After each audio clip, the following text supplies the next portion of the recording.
So where are we going to start today is starting with the traditional website. So that is the traditional website. A single point on the web. And I'm going to start by sharing a story when I began this of a very great guy that wanted to bring me into his business. He says, I don't know quite all you're talking about, but I know our business has dropped and we need something fresh and new. Will you come in and speak to us? So I went in to talk to his group. He said, I'm going to get the owners together and the important people and we'll meet. And what would it cost? And I said, look, I'm starting out. It'll be very minor cost. I'll work it out with you and work with you. So I show up, and pretty much that person I knew, and every other person in the room, if they resigned today, they could have been replaced tomorrow. So it wasn't the people I expected to be speaking to. So I talked with him, and I always give my 110 best wherever I am.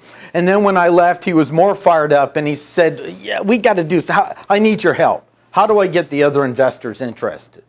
I said, well, take a minute.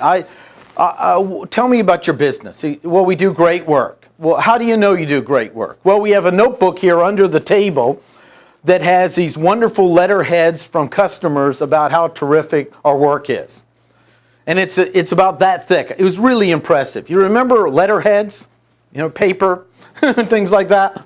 Well, you know, they had collected them over the years. And I said, well, what about the web presence? Well, we have a website. Actually, we have a website for both stores. So we have one website for 2 locations. 2 little lines on the internet. And but I still don't know why business has dropped. So I went out and I did a little research with some of my reputation tools and found that they did have one website for 2 locations, creating only 1 point of information on the web. And they also had some complaints. So Mr. I Know Best and You Should Listen to Me, 2 anonymous people, actually there were more than that, were on the web. So if you were looking up this business to find out what's going on, what type of business is this? It's actually a bad business from that perspective, right? And perception is important. So so I went and I sent him, I said, I'll come back, but please just show the directors these links. And I sent those 2 links and say, this is pretty much who you are on the web. A single point in these comments. It was amazing how different the room was when I went back. Everybody who, if they left, it would cost the business a lot of money, was in the room that day. So what do we do with this? Because first of all, we have to know it's going on. We have to be aware of our brand and our reputation, how it's growing, how it's being perceived, and I'm going to show you some of that today. How to manage it, be aware of it in a way that's really affordable. But we also have to look at what intentional content are we generating, and also what engagement are we creating with people. Because it's not just content, Google is tracking the levels of engagement, the levels of relatedness, how we play. So what if we just started a simple blog? And on the blog we provided relevant content targeted for our customer, which you've learned in this 100-day program. There are 2 things. Who are our ideal customers? And then who are the people they trust? So there are 2 things to keep in mind in building our network and contacts. So we created that, and then we had an easy way for our customers to post comments online that were positive about us.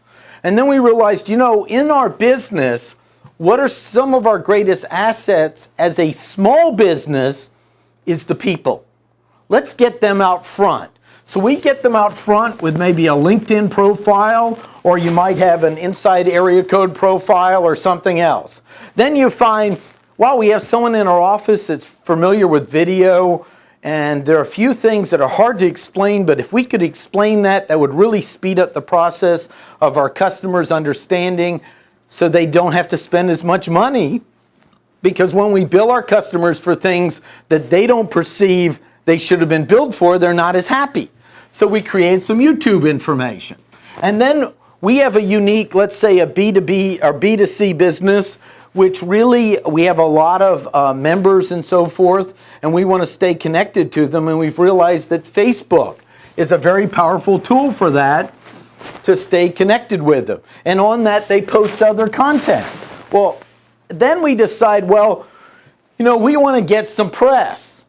We can write our own press release and produce it and send it out over the web.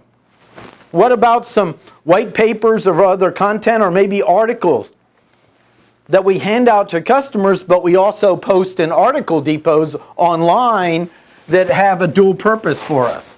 Now, who is this company starting to look like? Better, isn't it?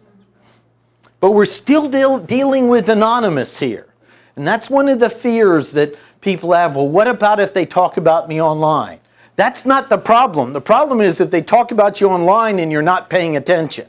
I had a builder once that said, I got into this community and they were all talking about me and I got so nervous I shut down my computer and I haven't looked at it in weeks. Wrong idea. In fact, really, if you think about how trust has been built over time in your life with people, it wasn't always just the good experiences that built the trust. It's when you saw them operate with a difficult situation.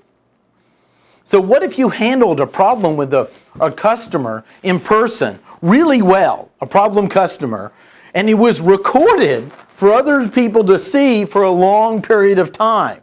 That would be more payoff than just the people in the room watching it.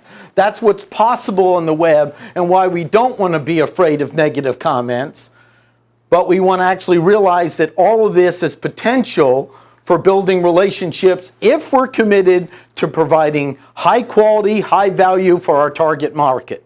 So this person left an anonymous comment, and we noticed we can reply to this. But we don't reply anonymous, we reply as us. And we talk about our commitment to the business and concern, honest concern with them. Say, you know, we regret you had a problem. We wish you'd come in and talk to us because there's no way to handle it without knowing who you are. What do you think happens when known, caring entity meets anonymous? The net effect is win.